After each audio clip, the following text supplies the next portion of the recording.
actually, if we can find the courage to start to explore and do some research around what we want to do, doing research isn't doing it, but it's the first step, and it's an easy step just to start exploring and researching it.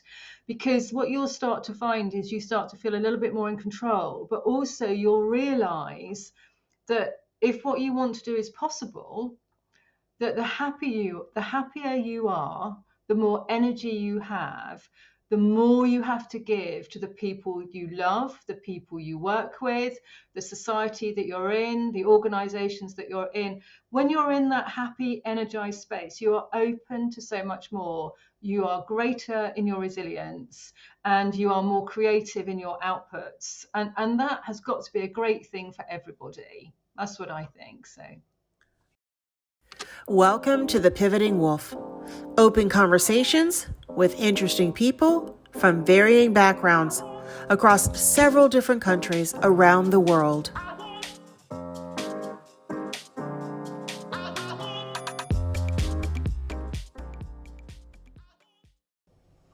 Hello, everyone, and welcome to another episode of the Pivoting Wolf. I'm Ronda Harris, and today I am speaking with my guest, Anna Sheather, who I met, it's been a couple of years ago, I think it is now.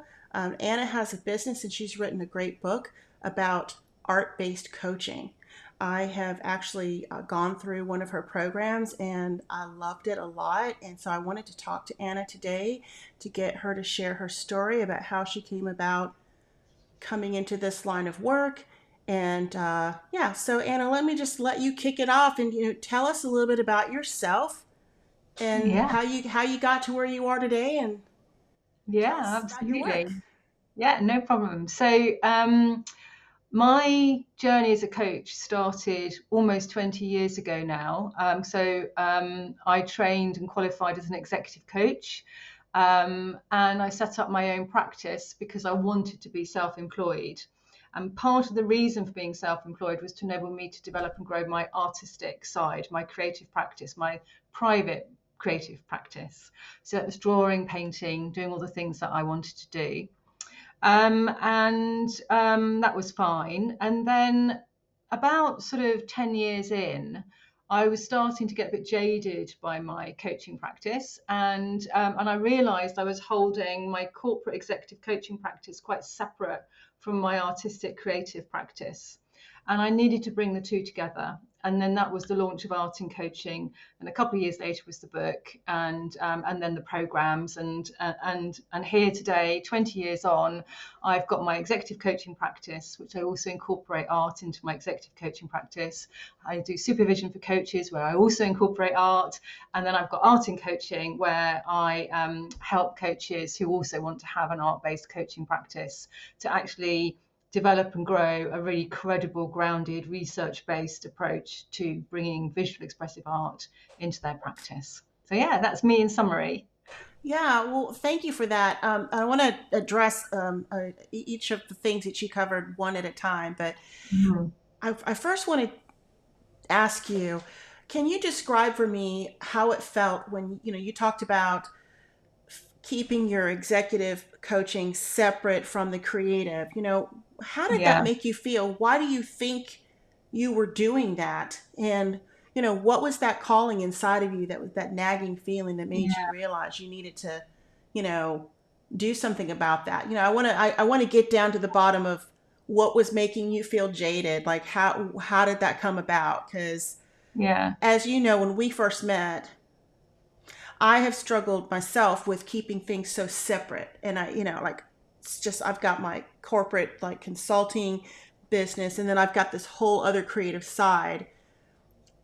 I want to speak on that because I know that I've talked with a lot of people over the last few years, and that seems to be a recurring pattern. So I wanted to know if you could share more about your specific personal experience around that. Yeah, absolutely. So I think I've recognized that in my life generally, that there comes a point where I have to make change. I feel it in my body. I can actually get quite unwell if I don't address it. And I think a lot of people experience that too. So the being aware of not bringing art into my coaching practice was something that I felt quite quickly, because I was used to that experience. So when I went from full-time employment to setting up my own coaching practice, that was the same sort of experience. I wasn't doing what was really me. I wasn't being true to myself. I wasn't listening to myself. And actually, when I was doing that, I made myself actually really ill, because I was trying to do everything that I should do and I ought to do and what we're told to do and all those kinds of things. And that went on for a couple of years. So the first thing is I've experienced that process. So when I was in my coaching practice, and I just realized that I just didn't have the same energy for it. I wasn't getting so excited when I got a new coaching client. I was getting that, and it's a bit the same old, isn't it? And whilst there's a whole load of coaching tools and techniques out there, there's lots of different coaching methodologies. I could have read, book after book after book. It wasn't me. And I had to recognize that wasn't me. So I remember talking to my supervisor, because I have coach supervision. I believe strongly in coach supervision, and I am a supervisor myself. And I remember saying to him, because I realized that coaching is a real passion and that I want to be the best coach I could be for my clients. And that clearly wasn't happening. So I needed to take that to supervision, because that was really important because of the quality of my practice and making sure I was doing the right thing, my ethic, the ethical boundaries and the ethical underpinning of coaching. So I was concerned about that. And he said to me, and sometimes you need an external person, an external space to be able to really unlock things for you. As coaches, we can coach to some extent ourselves, but actually we really need other people too. And my supervisor said to me, the great thing about what we can do is that we can choose to put our energy anywhere we choose to.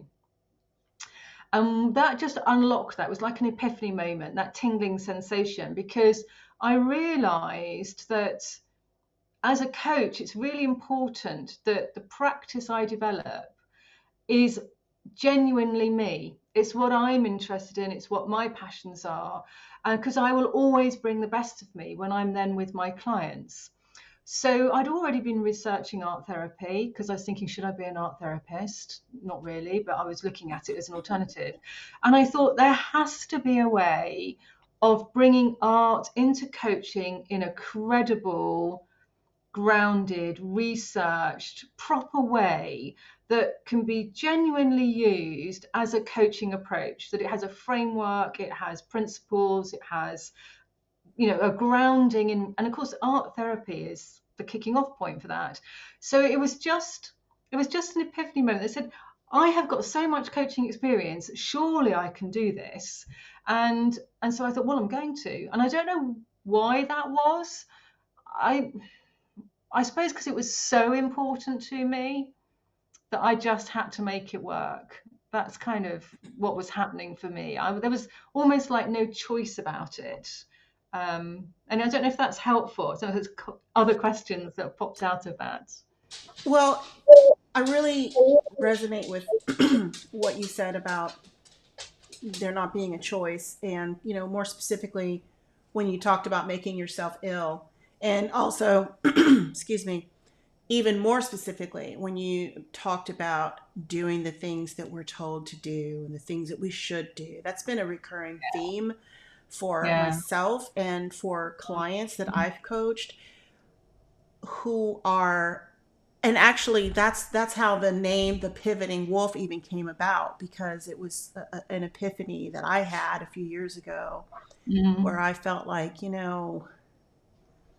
something's got to change. You do get that nagging feeling Yeah. in your heart where you're like, I knew Yeah. that a few years ago, I just knew, I was like, I'm in trouble if I don't reach out and pay attention to this little niggling little thought that's been in my mind. I'm going to hit a wall. I saw it, and so and that was how I kind of got into doing different things as well. And Mm, I really hear you when you say you just didn't have the energy, you weren't getting that excited anymore about the work that you were doing. mm, So I really appreciate you sharing that, because I hope that anybody who's hearing this can understand that they're not alone in those feelings. And and let me know if you felt this way too.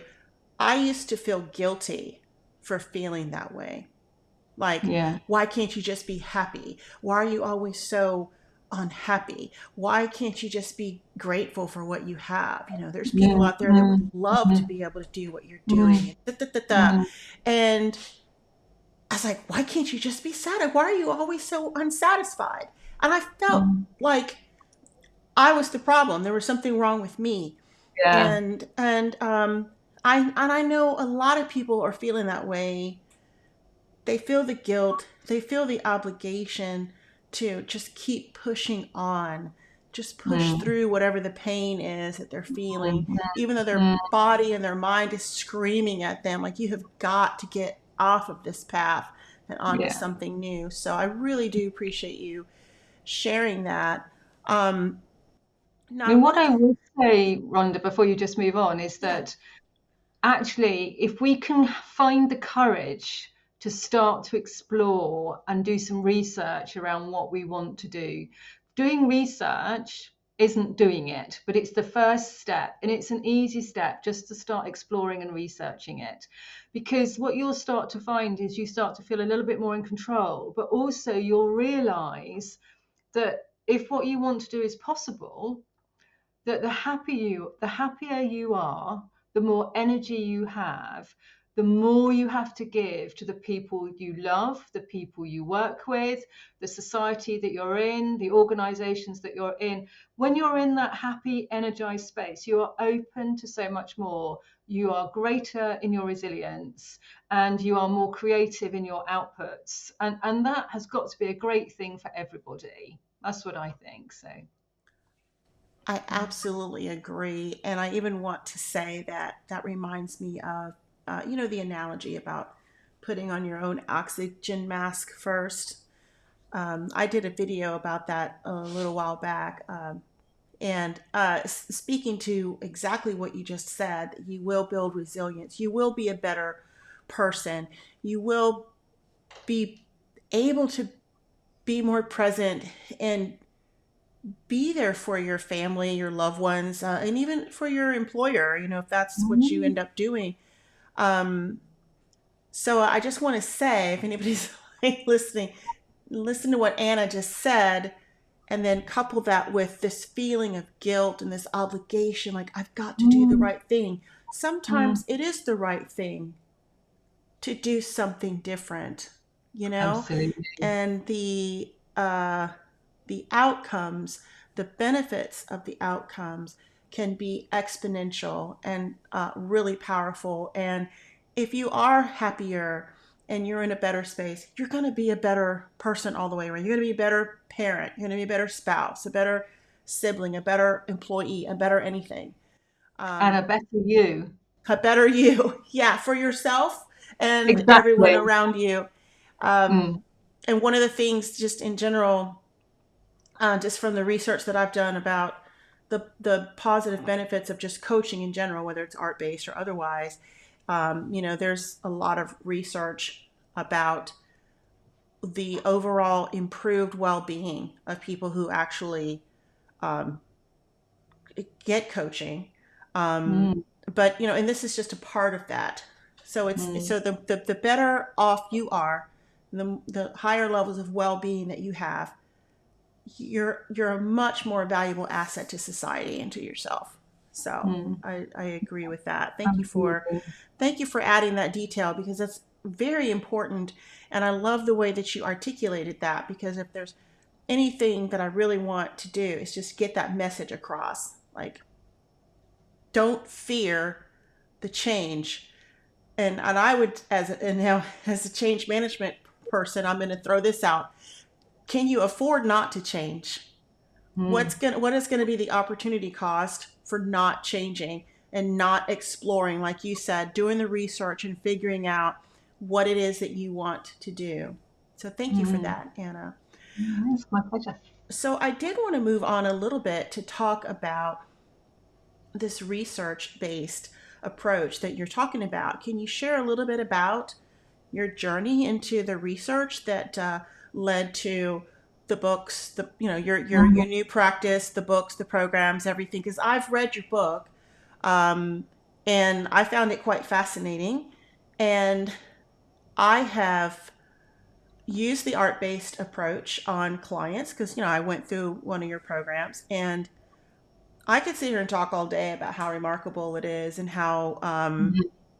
unexpected the experience was for some really super corporate type people who are like, art based. I don't. Are you serious? Like that doesn't sound serious. But when they went through the process, they said, I didn't know that that was how it was gonna feel. Like I didn't expect that. Like I didn't know that that was in there in me. So that's the outcome. But I'm just curious, like just the research journey. What did you Mm. discover? And then just talk a little bit about, I guess, some revelations that you might have had along the way as you were doing this Yeah. research. Yeah. So I think there's because I work in a very corporate space. It was really important for me to try to find out how I could offer um, a credible approach that like any other coaching modality has, kind of a counseling, therapeutic, psychological research base behind it. So if you think of art therapy has been around for decades, and they are getting much better at doing research into the effects of art therapy. And we know art therapy is really good in terms of healing, particularly trauma-based healing, as well as being able to work with children and people that are going through really quite difficult times in their lives. And of course, coaching isn't therapy, so we're not all we're about success and how do we do that. And it was through there I came across person-centered art therapy. And when you start reading about person-centered art therapy, developed by Liesl Silverstone, you realize that there is a whole crossover between art therapy and coaching that is completely possible. And that actually, the more you start to look at what art therapists are now getting involved in and doing in the world today, whilst a lot of that is still around trauma-based work and therapy, there's a lot of community work, there's a lot of work with helping people to articulate themselves so they can have really good conversations around those kinds of things. And that actually many of the benefits that art therapy starts to talk about is about well-being, confidence, self-worth, being able to express yourself, being able to try things out and experiment. All there's lots of things when you start looking at that is what coaching is. And we have, again, like you might have CBT coaching, for example, or you might have positive psychology coaching. All of them come from the therapy space to begin with, and then it moves into coaching. And that's exactly what I've done in art and coaching. I've moved person-centered art therapy into the coaching space and then looked at that and said, what else does it need to have to make it truly coaching orientated? So I also looked at neuroscience and around our left and right hemispheres and how they work together, and how visual expressive language is the home of the right hemisphere in the main, and how that's really important for a lot of coaching things that we try to work with, like shifts and breakthroughs and the hidden and those kinds of things. There's lots of lovely stuff to research. And then of course you just get every time, and I've been doing this now since 2016, so it's almost 10 years. And the anecdotal stories is research, it's experiential research, and they're phenomenal. Um, and it is, you just get that palpable shift in the room. The thing that always gets me is how quickly it works. It's so fast. If you've got somebody who's really open to giving it a go, so, okay, I'll try this out. I haven't got a clue what it's about, but yeah, I'll give it a go. And then you start to build that trust, because when you start working in a creative space, it builds trust really quickly. Mm-hmm. And they then immerse themselves in it, and then you're able to hold the space for them to connect to their image in that truly person-centered way, in a really your ego is completely out of it, it's just observing, it's not offering any interpretation or anything like that. Then they discover for themselves what is going on for them, what else is there that they weren't aware of, that they was hidden from them. They're not giving themselves permission to notice. They're not giving themselves permission to acknowledge. Liesl Silverstone talks about in need of recognition. And it is so true. It pops out. You cannot help but pop out of a created visual image that somebody does. And I think for me, it's how fast it works. The fact that it really stops the analytical brain. So you can spend forever in coaching sessions talking about things and going around in circles sometimes. It stops that in its tracks all the time. Doesn't work for everybody, obviously, like any coaching approach, so bear that in mind. But it's the shift. It's the shift of that breakthrough, the thing that enables that change to happen. And because it happens at such that deep space, that kind of pit of the stomach space, once it happens, there's no going back. Whereas when you keep everything sort of talking about it up here, people can talk themselves into something and then they can talk themselves out of it quite easily. We all do it. I do it lots of times. But when it shifts in the solar plexus, it's a physical sensation in your body. If you've ever experienced that, the only way is forward. You cannot go back to how things were before. It's an impossibility. I don't know why. I don't know how. I'm sure a neuroscientist will explain that to us one day.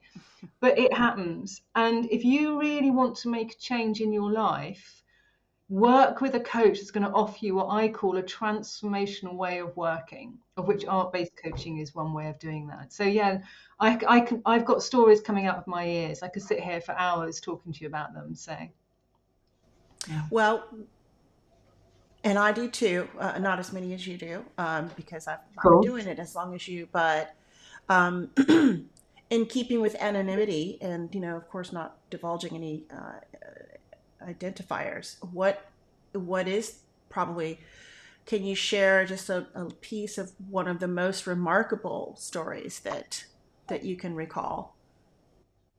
Yeah, there's two actually. I'll share two of them because they're quite different in a way.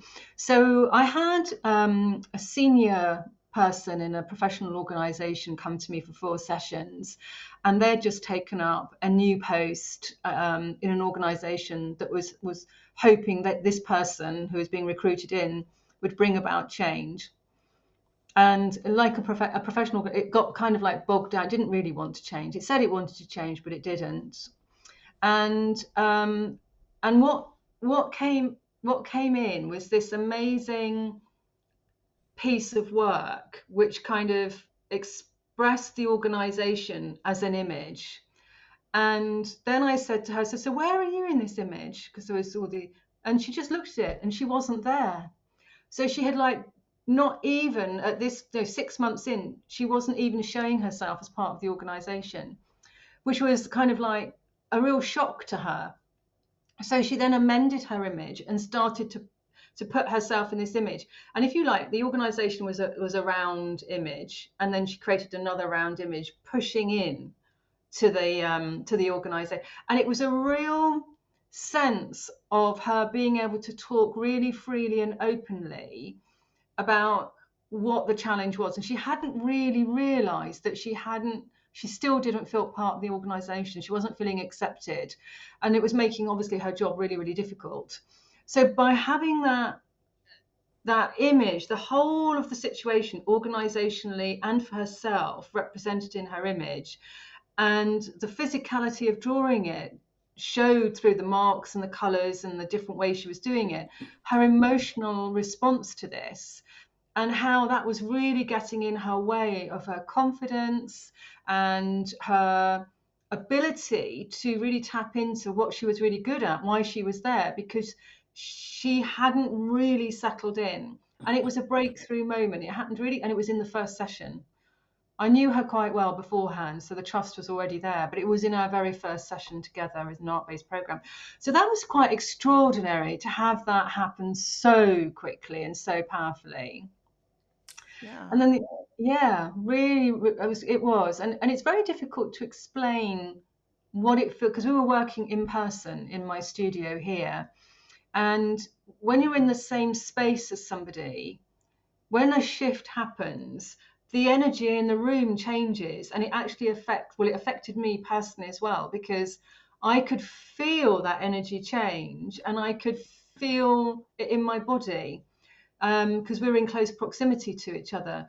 So I knew it was a really powerful experience for her. So giving her the space to talk about that and reflect on that and how that felt was really important. And then obviously being able to move on to, so what does she need to be able to start to feel more confident in the organization. So yeah, it was a powerful experience, definitely. Yeah. But I the can only, second one is, yeah, do you want to talk about that yeah, one? I just wanted, that is really remarkable. And I would imagine that, I don't have to imagine, I know for a fact there are a lot of people that feel that way. Mm, mm, Probably mm. been in their organization for longer than 6 months, for sure. Um, but what you talked about, it took that image, her being able to see that, right? So Yeah. I wanted to touch back to something that you said previously when you were talking about the research journey, and when you specifically talked about enabling people to better articulate how they're feeling. And Mm, I mean, imagine how powerful that is, especially if you're someone who is perhaps, more introverted, or, um, and I'm not trying to stereotype or generalize, but I will say, even anecdotally, um, I often run across some of my male clients who feel maybe it's a little bit more difficult for them to be vulnerable as quickly and share mm, their emotions. Um, Even sometimes, um, uh, so for whatever reason, if you are predetermined, preconditioned rather, to be less expressive, and mm, or if you just are confused and you haven't had an opportunity to engage with an experience that pulls that out of you, yeah, it mm. could take a lot longer to get to the Oh, core of what's going on. mm, And when I was just really intrigued by your description of the experience, because it made me remember some sessions of my with my own clients, and just remembering some of the images that came out of those sessions. And that ties back to what I was saying earlier about even one person telling me they were literally surprised at mm, how they reacted to the experience of mm, taking an art based approach.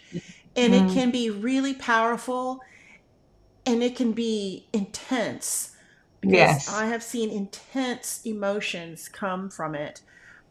But as intense as they are, they're also combined with feelings of relief, of being able to express that intense amount of emotions and kind of like Mm, get mm, it mm, out, and then now know, have a little bit more clarity on what the perspective is, and like, where to go from here. And mm. the other thing I wanted to touch on just really quickly is because I'm thinking back to organizational change management. And when you talked about, she described the whole organization, and I thought, did I hear you correctly when you said the organization said that it wanted to change, but it didn't really behave as though it really wanted to change, which is the core of change management work, is trying to get people to Yeah. adopt these changes, because, resistance Mm, is a real thing. yeah. And but when I heard you talking about how she didn't see herself in the organization and in her image, and how that was shocking to her, it made me think, I wonder how many change practitioners, particularly internal change practitioners, may feel the same way. There's a Who knows? lot, because there's a lot to the process. There are a lot of strategies. They're very good. They're very effective. Um, and we talk a lot about coaching, more specifically, coaching stakeholders to help them adopt changes. But you just gave me a thought. Might we consider that we, as the change practitioners ourselves, might need a coach? Especially as if you're a consultant coming from the outside and you're trying to help Mhm. an organization, um, adopt these changes. Um, that's kind of speaking to the what you were talking about, coach supervision, and we need an external space to kind of help us process what we're doing as coaches or Mhm. Mhm. practitioners. So that was really interesting. That was a really interesting one. So what's the next one? Thank you. So the other one was very different. So this person came to me again for 4 sessions. It works so quickly that a lot of coaches, when they do this way, realize they have to change their coaching models because it works so quickly. Um, it's a life coaching experience. So this person came to me because they were in they're changing their personal relationship, was going through transition, and they were with somebody new in their life, and they were trying to explore letting go of a previous relationship. So it was very much a life coaching space. And this one, the shift didn't happen till right at the very end. So we were doing a coaching exploration, and every session should create an image in relation to what she was bringing to explore around her relationships. And in virtually every single session, there was a motif of water, and couldn't quite break through why she kept wanting to include water into her images. And then there was this thing around this snake image, and she thought it was all to do with fear. So it was kind of, and as a coach, you can imagine you're starting to say, well, how am I going to help this person break through what is holding them back? So I thought, well, I have to leave it. She may not be ready. She may not be ready to actually make that breakthrough. So something is protecting her and keeping her from not exploring that. So I wasn't going to push it too far. But anyway, in the last session, something I always do at the end of an art-based coaching program is we do a walkthrough of all of the images created over the program. So from session one right the way through to the final session, so that coaches can do a reflective process on what they've been exploring, what's come up for them, but also at the same time, it enables them to look at the images as an exhibition and see what connections they're making, what themes might be arising, and there's anything new coming up by actually looking at everything together. And it was fascinating because there was this image that she said, I really need to change this particular image. So one of the ones from one of the sessions, I can't remember exactly which session it was, she said, I'm just so strongly drawn to changing it. So I said, by all means, just pick it up, change it, absolutely no problem. So she changed it, and as she was changing it, she started to draw these blue wavy lines at the bottom, a really strong blue wavy lines, and she suddenly stopped and just said, I know why water keeps coming up. I just know. And even to this day, I can feel that tingling sensation of her own experience. And of course, for her, what it was actually said, it isn't about fear. It's about, that's where I want to live. That's where I want to live with my new partner. That's where I want my life to be. And it was just that amazing breakthrough that she had that just said, that's it. And of course, once she had created that shift, of course, she didn't have much choice but to start looking about how she was going to move closer to the sea. So I found that really interesting in that whole process of meaning emerges when it needs to emerge, and don't force it, because Mhm. when it emerges, it's the right time for it to come to the fore and be recognized, and you're ready to do something with it. And I think that is really powerful too. So yes, that was so that shift happened right at the very end. So a complete contrast in a way. Yeah, that really is speaking to one of the core competencies of coaching is, allowing the client to arrive at their own self-awareness. Mm. um, I when I first started getting into official coaching and becoming certified, I didn't realize how wrong I was about coaching. Mm. In the learning and development space that I came from, coaching is definitely talked about. It's valued, it's appreciated, and it's used. But it's not used in the sense that we as certified coaches understand coaching to be, because Mm. we're in a consultant space when we're in Mm. that. We are hired to be the experts in the room. We are hired to come in and put down a curriculum and train people. And then they, of course, need follow up, and they need Mm. reinforcement to Mm. make that training stick. And Mm. so that's loosely referred to as coaching, because, yeah, you're giving somebody a nudge, you're giving them some follow up and some reinforcement and helping them to um, recall and reinforce and really implement what they learned. Mm. That's cool, but that's not really true coaching because they're just acting on what they've been kind of in all organizational settings. The training is Mm. forced on them. They have, it's not like Mm. they chose that. But the thing that really clicked for me when I was, becoming certified was, oh, I get it.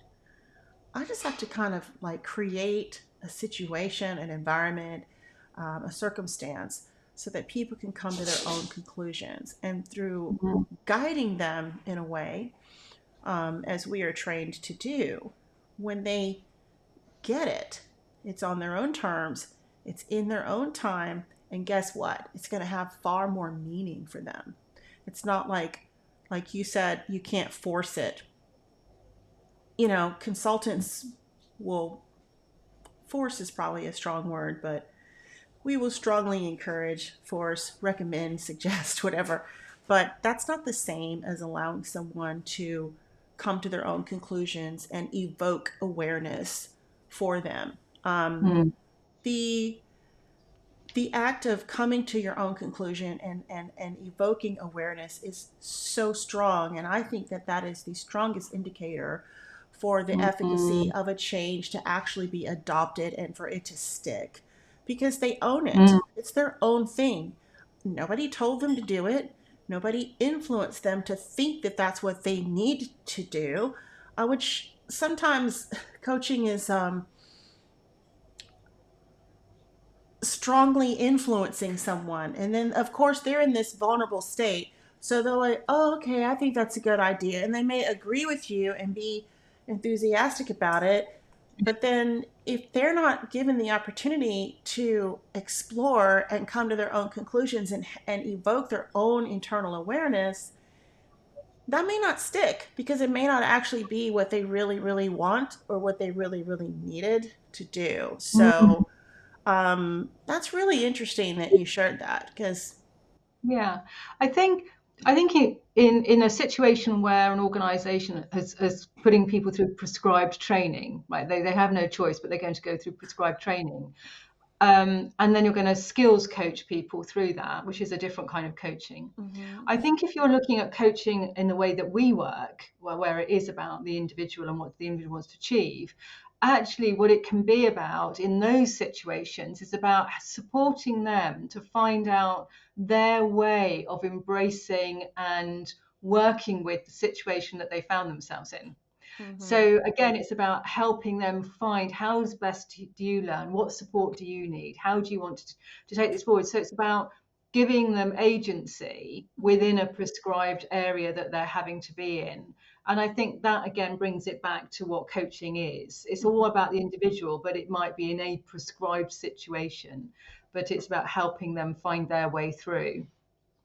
I absolutely agree. And just to piggyback on that, um, even if it doesn't seem obvious to them at the moment, um, or maybe they're not that engaged or they don't really care to figure out how to best embrace it. I I think that there's value in encouraging them to try to. see the good in it in a more abstract way, maybe not Yeah. necessarily as it pertains to the immediate environment, like, okay, this is your job and this has meaning in this particular context, Mm. because you have to learn these skills so you can do your job, blah, blah, blah. But I could see myself having a conversation with someone like that and asking them, how might this benefit you outside of work? How might Mm. this benefit your future you? How does this align with what your future goals might be or your endeavors? For example, it might be a pain in the neck to have to stop and pay attention to maybe some difficult training, but maybe it's going to pave a path for you to Mm. have a new job down the line, or cultivate a new skill and create an opportunity elsewhere or in the future. Because, you know if you can look at it as a way of adding to your skill sets and um, making yourself, a valuable asset, maybe that can help them stomach it a little bit more. I say that, and I'm not trying to be negative, but sometimes there is resistance to doing the training and stuff, and because I did that for so many years, and it's like, oh, another training course. It's like, yeah, well, you know, try to see what good can come of this. How might this impact you in some other way? So that's a really good thing that you described. Thank you for that. Yeah. So I want to move on and just ask you, now that you've went through this whole journey and you explained to us how you came to the point you knew you had to change, can you share a little bit more detail? Like, you were in point A and now you're living in point B. What have been some of the best things that have come from making this big change? And I mean, other than the obvious, you're self-employed, you're doing what you love, but are there some other things that you can speak to, like Mm. some wow, like I really did the right thing and here's why? So I suppose that's those kinds of things have changed over time, like everything in life, isn't it? Those really additional benefits change. So when I first started, and so back in 26, no, 2006, I started my practice. I handed in my notice at the end of 2006. I was already qualified then and started coaching, but I'd handed in my notice and I started in 2007. And for me, one of the really lovely things about becoming self-employed and doing what I do is some of the personal benefits that came with that, in terms of having access to time during the week to access my own personal development programs, because a lot of art-based sort of art programs I wanted to attend for adults are done during the week, often during the day. And if you're fully employed and you've got a limited amount of holiday available to you, trying to get access to those kinds of programs, particularly if they're run on a regular basis, is very, very difficult. So for me, that the great joy of being able to go to a Friday life drawing class, for example, was just immense, because I was getting personal satisfaction, not only getting job satisfaction, I was also now being able to work on my own personal goals as well, which was so exciting. So that was definitely one thing. I think the other thing that has been all the way through has been the joy of being able to follow one's own passions and where one's energy takes you, so that you can, we're talking about people who have to go on training courses because they have to be done for the organization that you're in, because that's what the organization is doing and that's where it's going, and Mm-hmm. therefore you have to do it. When you're doing what we do, where we're, as a coach, I can choose what programs I want to attend. I can choose what books to read. I can choose what I want to research, what I want to write about, what kind of coaching programs I want to offer, what kind of work I want to do with coaches, what kind of supervision models I want to use. All of those kinds of things I can choose for myself. Mm-hmm. So that always behind the work that I do is my own real interest And I think when you're really interested in something, your passion shines through, and that attracts people to you. Because even if they don't really understand what it is you're doing, your own enthusiasm, I think, becomes something that people kind of get sort of like, oh, what's going on there? I wonder why they're getting so happy about that. And they're curious. Mhm. So I think that is one of the lovely things about what I do, is that whole intellectual flexibility, which is very fulfilling. Yeah, that you, again, agreed with that. And I would even, and let me just ask you. So it sounds like what I gleaned from what you just said, that translates for me anyway into the ability to really actualize your purpose. Yeah. And um, I really love the enthusiasm, because it's really important to have enthusiasm, because you could have a really super successful business and make a lot of money. And that's the reason I asked the question, is because there's monetary benefits, and that's pretty, like, okay, Mm, input output, mm, you do the work, you get paid, you make money, you compound that effect, that's okay, everybody understands that. But the value of the non-monetary benefits and wins are just, they're unique to yourself. mm, And I believe that those are the things that will sustain you mm. through difficult times. Yeah.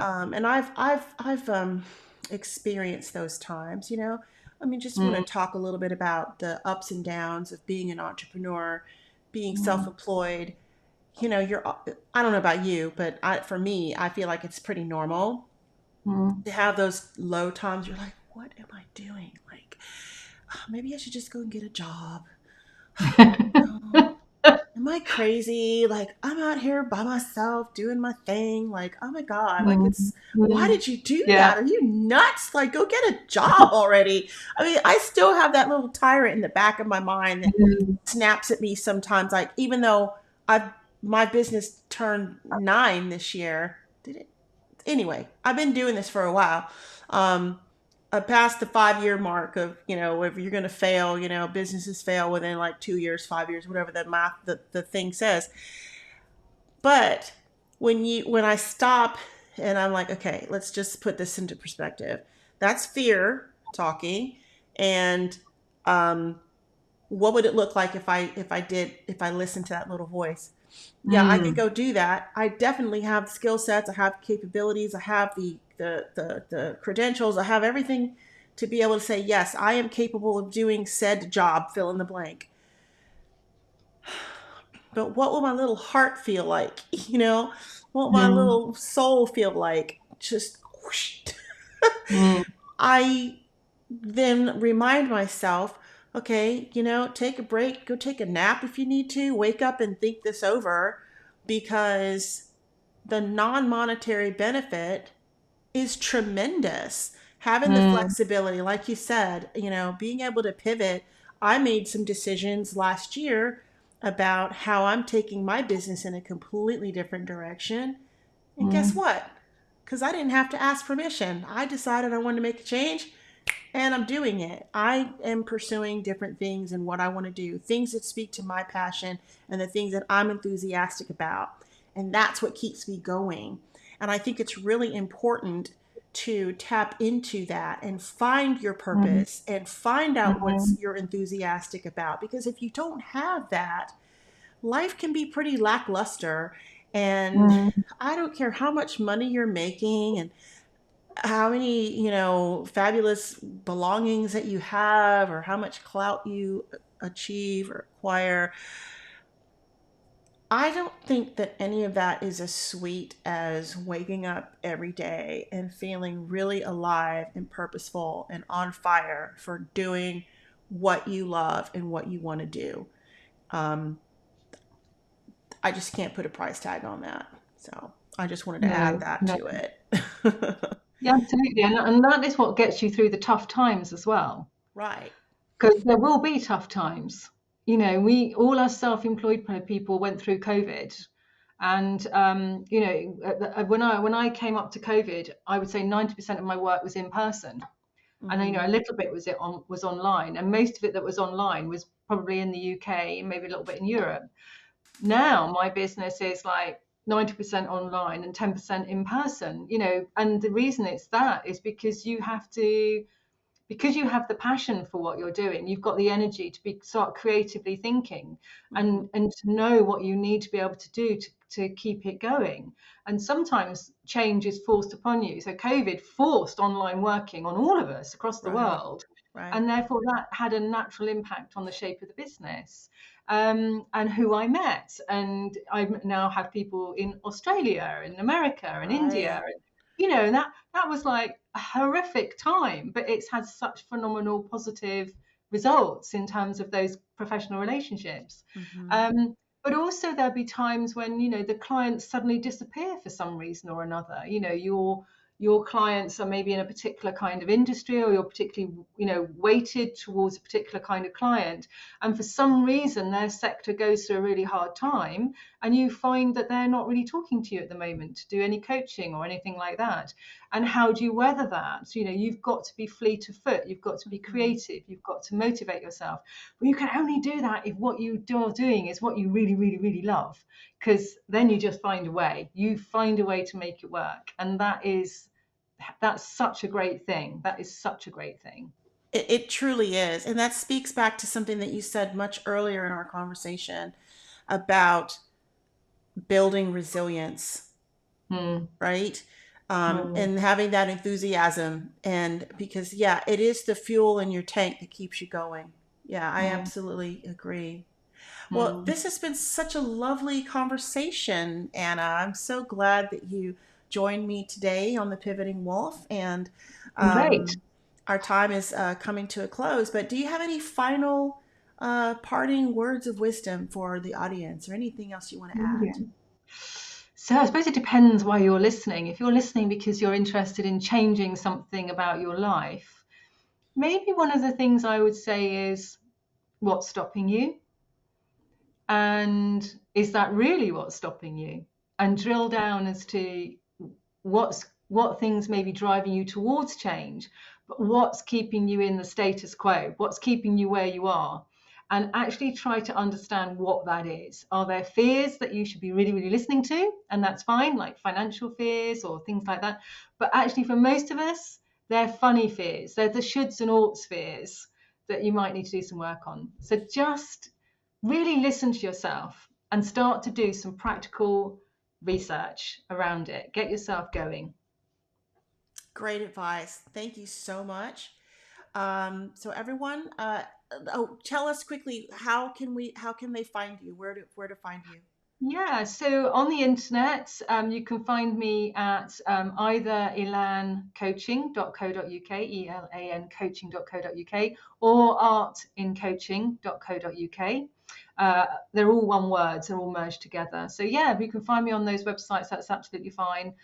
If you type in my name into LinkedIn, you'll probably find me there quite quickly. It's Hmm. quite an unusual surname. So yeah, And tell us the name of your book, and I'll put the links in the description below to your websites and to brilliant. where to buy your book. It's a great book. If anybody out there who is either a coach and interested in art-based coaching, or if you are a client and you want to know more about it, what kind of experience and where it's based from, so you will know that it is research-based. It's legitimate.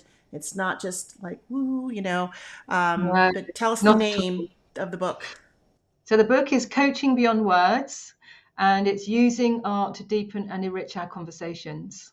So That's yeah. wonderful. And I would even add that just the concept of that alone, I think it's a wonderful way to approach conversations with family members and whatever. It's just really good to know how to take this approach and to open up channels of communication that you may not have thought about using previously.